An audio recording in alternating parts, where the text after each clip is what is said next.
Eu sou Mário Persona e essas são as respostas que eu dei aos que me perguntaram sobre a Bíblia. Depois que eu publiquei um vídeo falando sobre democracia e mostrando que é um tipo de governo, um sistema de governo que não é da vontade de Deus, não é aprovado por Deus, porque a própria linha da Constituição Federal diz que todo poder emana do povo, e não é verdade, todo poder emana de Deus. E a democracia é o pior sistema que poderiam ter inventado, porque descarta Deus. É o sistema da humanidade, é o sistema do humanismo.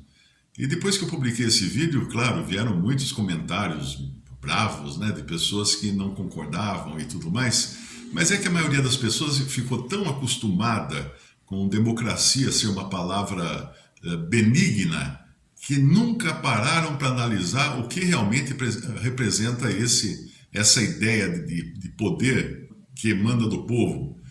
Se pensassem que há 2000 anos um voto democrático, uma eleição democrática, escolheu Barrabás e condenou Jesus, talvez não fossem tão apressados em considerar a democracia a última bolacha do pacote, né?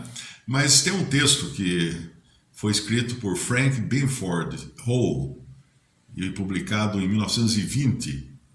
Ele viveu entre o final do século XIX e o começo do século XX, acho que ele faleceu em 1964. Mas tem um texto escrito por ele que chama-se Democracy in the Light of Scripture, Democracia à Luz das Escrituras. Eu gostaria de ler esse texto porque ele é bastante instrutivo, principalmente num tempo como hoje, o tempo que nós vivemos hoje.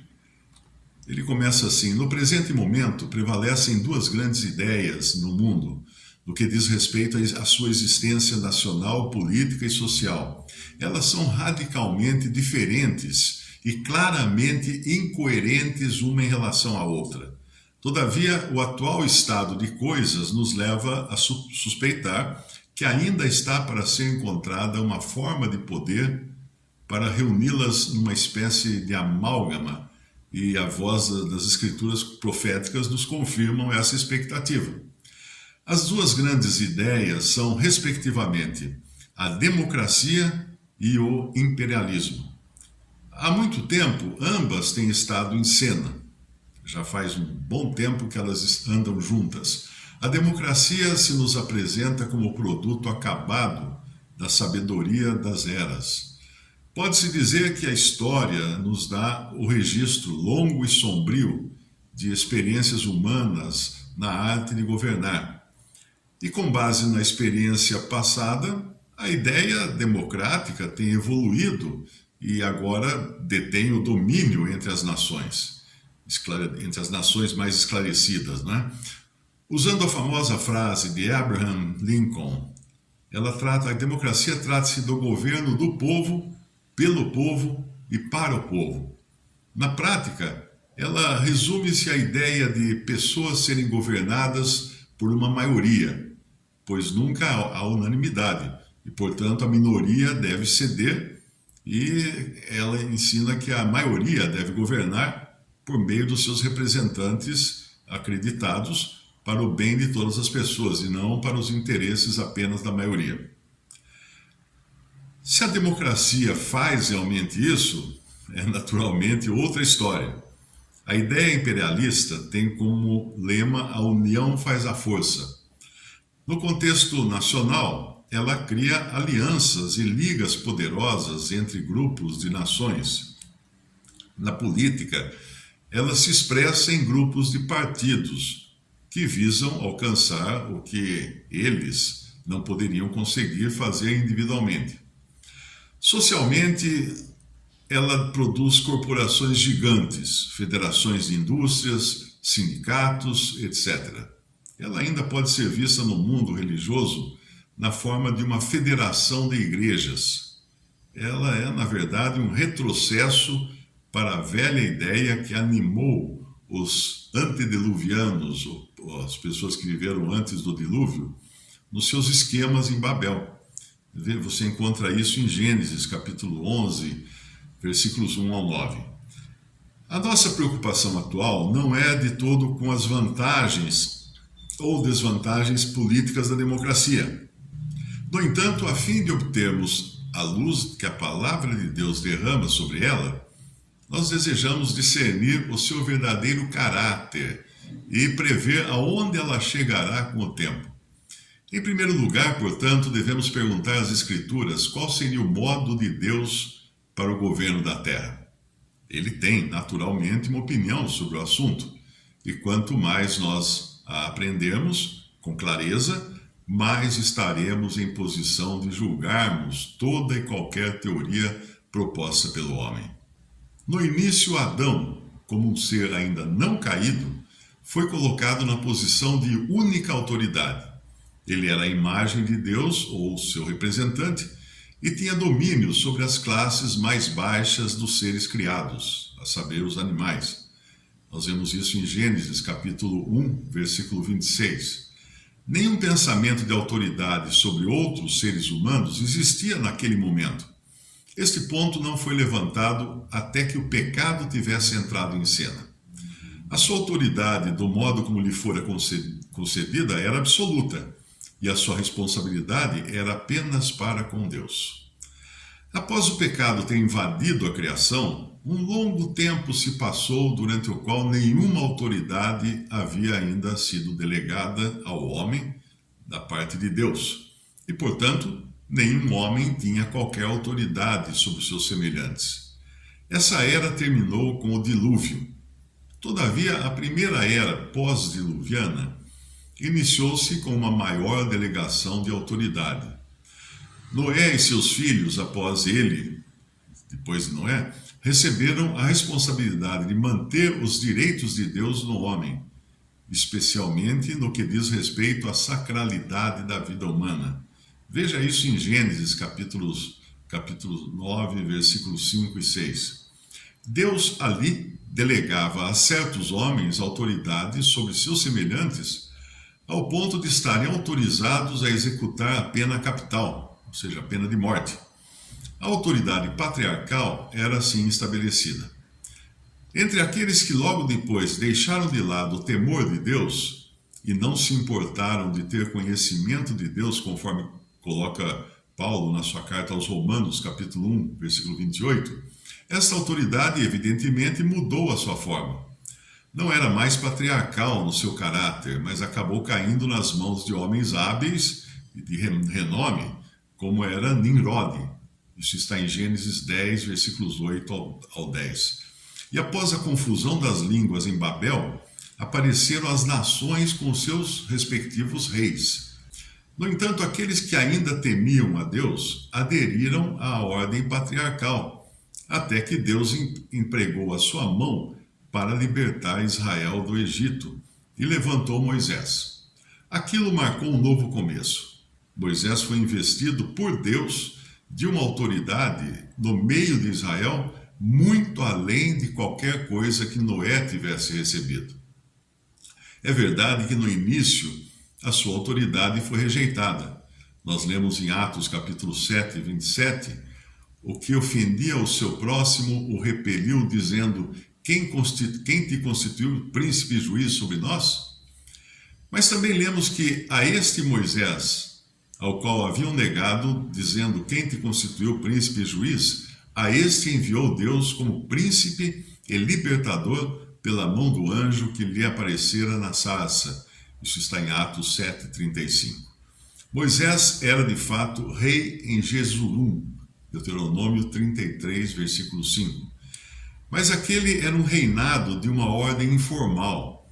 Propriamente falando, a teocracia tinha sido criada em Israel, tendo Moisés como seu porta-voz e mediador, e, portanto, rei neste sentido. Por séculos, assim foi a autoridade, conforme havia sido estabelecida em Israel. Mas o seu poder declinou, e aqueles que vieram depois eram muito inferiores em fidelidade e vigor. E nunca mais se levantou em Israel profeta algum como Moisés, a quem o Senhor conhecera face a face. Deuteronômio 34, versículo 10. A debilidade resultante levou a um clamor por um rei, como tinham as nações, 1 Samuel 8:5.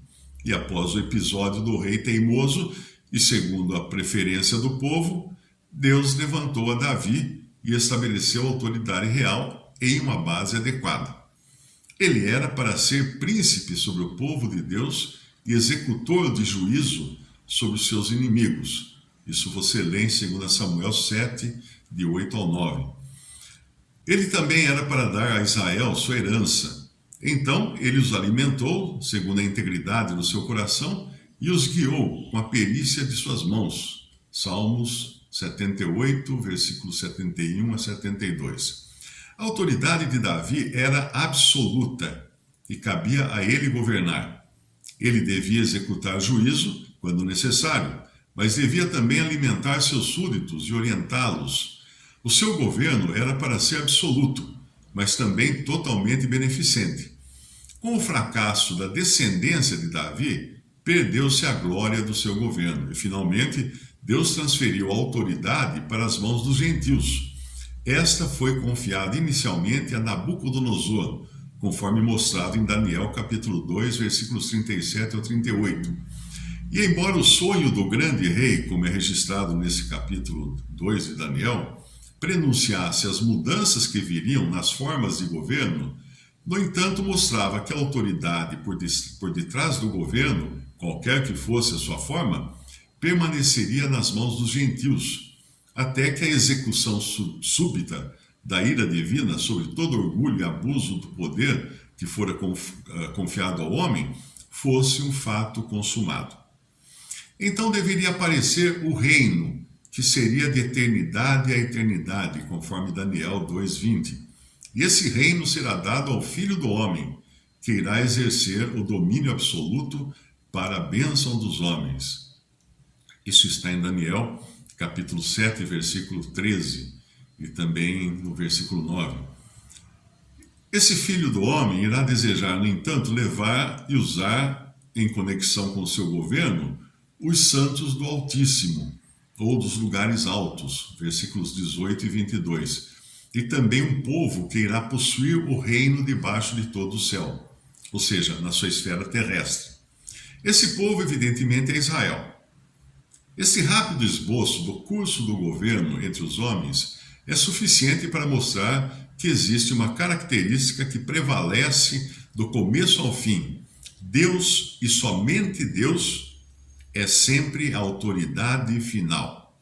A nenhum homem foi dado o direito de exercer autoridade sobre os seus semelhantes, exceto aquela que ele recebeu de Deus.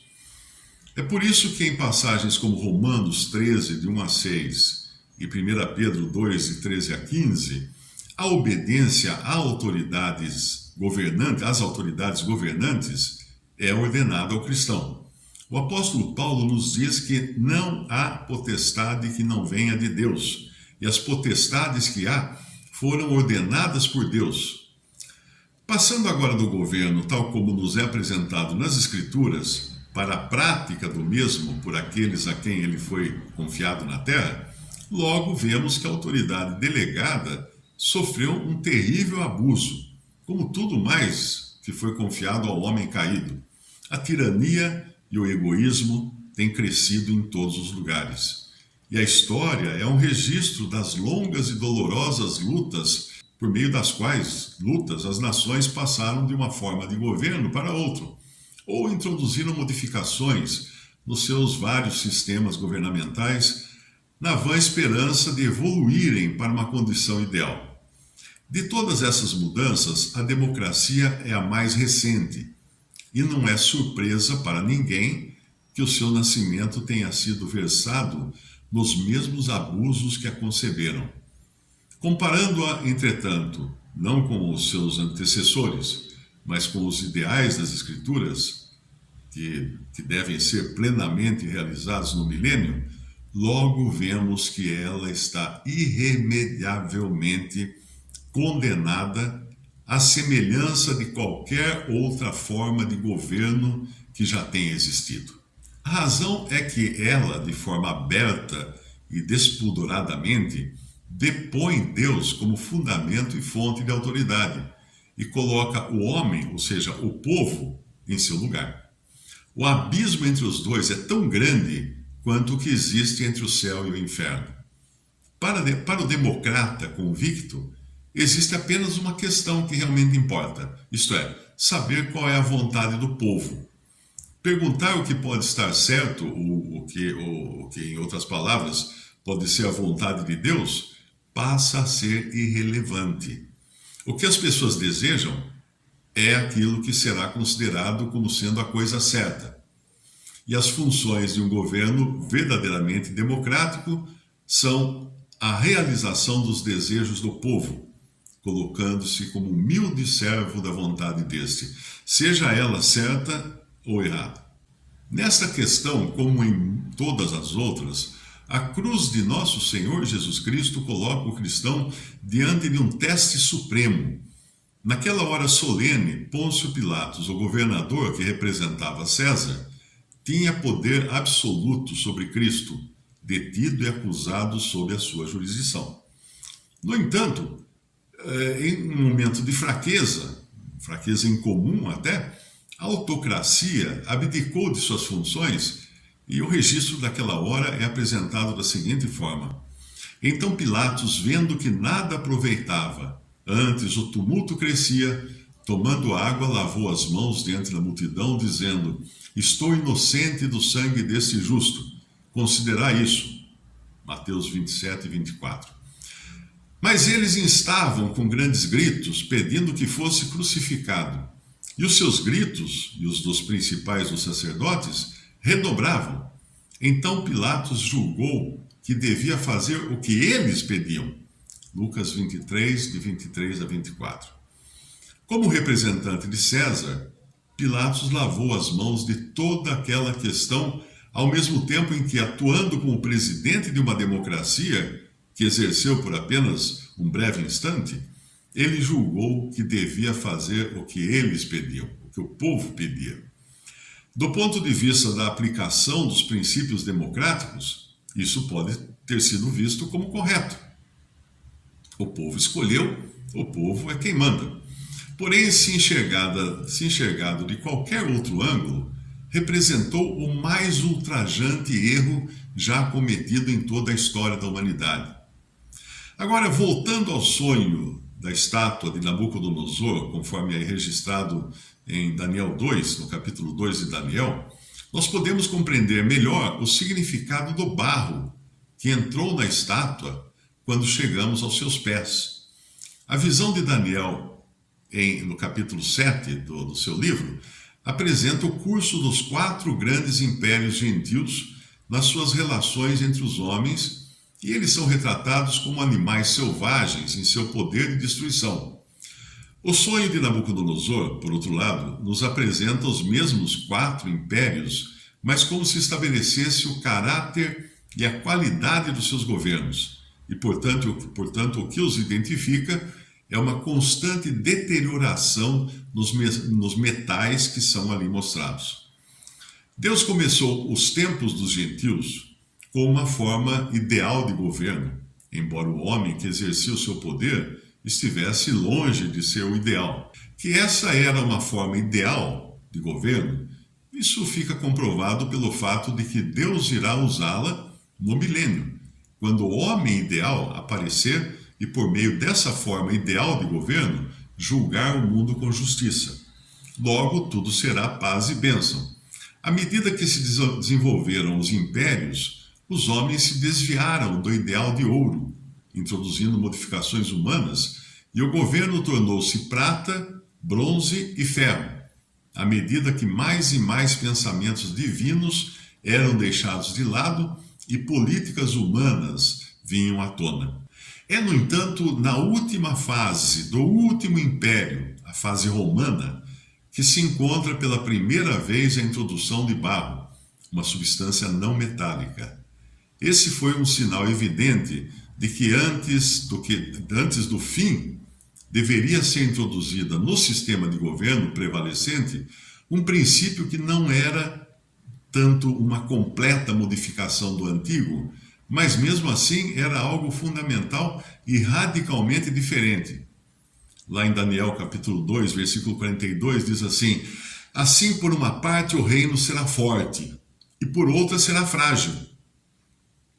A interpretação dada por Daniel, a mistura de ferro e barro, é que essas substâncias misturar-se-ão com semente humana, mas não se ligarão um ao outro, assim como o ferro não se mistura com o barro. Isso está em Daniel 2,41. O eles dessa passagem parece significar aqueles em cujas mãos, por enquanto, repousa a autoridade. Nós não hesitamos em ver aqui uma previsão do levante e prevalência de uma democracia nos últimos dias. A autoridade que tem a sua fonte em Deus, comparada àquela que tem a sua fonte no homem, são tão diferentes entre si como ouro, ferro ou qualquer outro metal comparados ao barro. São duas coisas que podem ser misturadas em certa medida, mas e são inextricavelmente misturadas em teoria e prática no governo moderno. Mas o resultado é apenas fraqueza e fragilidade. Logo virá o golpe mortal, administrado pela pedra cortada sem mãos, como é dito naquele capítulo 2 de Daniel. Se alguém tem dificuldade em conciliar o que foi dito aqui com as profecias sobre a vinda do líder inspirado por Satanás para o Império Romano revivido, gostaríamos de sugerir que se lembre de que, na prática, a transição de uma forma democrática de governo para uma imperialista é muito fácil. Basta surgir um homem que seja considerado um expoente e pareça encarnar em si o espírito do povo. E nada é mais fácil para ele do que assumir para si os poderes que teoricamente pertenceriam ao povo. E as pessoas inconstantes e facilmente levadas ficarão contentes de tê-lo assim. A carreira de Napoleão I, fruto da Revolução Francesa, é um exemplo disso. A futura besta de Apocalipse 13 sobe do mar, ou seja, das massas do povo em estado de agitação e inquietação. Portanto, é mais do que provável que esse próximo super-homem irá defender com veemência as instituições democráticas em teoria, enquanto exerce um regime autocrático na prática.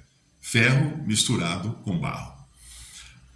Você que pacientemente me seguiu até este ponto, pode estar inclinado a perguntar qual é o meu objetivo em falar tudo isso, em dizer tudo isso, se nós não temos, como se diz, finalidade política. Confessamos, sem hesitação, que o nosso objetivo é ter uma separação de coração mais clara do presente século mau para nós e para todos os crentes.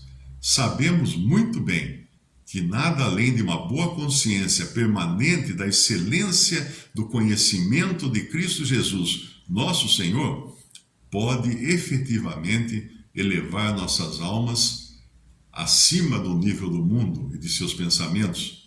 Mas a exposição da política mundial e seus esquemas à luz das Escrituras tem o seu valor, e esse tem sido o nosso esforço presente. Como diz em 2 Pedro, capítulo 1, versículo 19, a luz das Escrituras proféticas alumia em lugar escuro. Deixe essa luz lançar os seus raios sobre os princípios tão apregoados da social-democracia, e você verá quão frágil ela é. A argila pegajosa pode ser dourada, mas certamente não é ouro. O cristão esclarecido não vai se entusiasmar muito com ela. E quão clara é a luz que as Escrituras lançam sobre a controversa questão do cristão dever votar ou não, ou interessar-se por política em geral. Nós somos convidados a aceitar a posição de uma pequena engrenagem nessa máquina chamada o povo, que tem usurpado para si aquela função na esfera de governo que pertence somente a Deus. Devemos aceitar tal posição? Sim, se acreditarmos no moderno evangelho humanista, que humaniza Jesus e diviniza o homem. Mas se acreditamos que a salvação não é do povo, mas do Senhor, então não. O sistema mundial está condenado. e que não haja hesitação em nosso testemunho quanto a esse fato. Almas estão sendo resgatadas para fora dessa catástrofe iminente pela abundante graça de nosso Senhor. É nosso dever buscá-las, dando testemunho de nosso Senhor Jesus Cristo. Portanto, não percamos nosso tempo em vãs tentativas de fortalecer essa trama que cambaleia, mas vamos nos ocupar com aquilo que é a grande obra que o Senhor designou para nós, sermos completamente dedicados a Ele e aos seus interesses, é estarmos completamente fora do sistema mundial e de suas esperanças. Nós buscamos não um sistema aperfeiçoado de democracia, mas aquele que transformará o nosso corpo abatido para ser conforme o seu corpo glorioso, segundo o seu eficaz poder de sujeitar também a si todas as coisas. Filipenses 3, de 20 a 21. E no que diz respeito a esta terra, olhamos para a criação do reino de Cristo pelo Deus do céu, o qual não será jamais destruído, mas subsistirá eternamente. Então, até aqui, o texto Democracy in the Light of Scripture, ou Democracia à Luz das Escrituras, do autor chamado Hall. Foi extraído da revista Scripture Truth, volume 12, de 1920, e foi traduzido e apresentado aqui. Visite respondi.com.br. Também 3minutos.net. Baixe os e-books ou adquira os livros.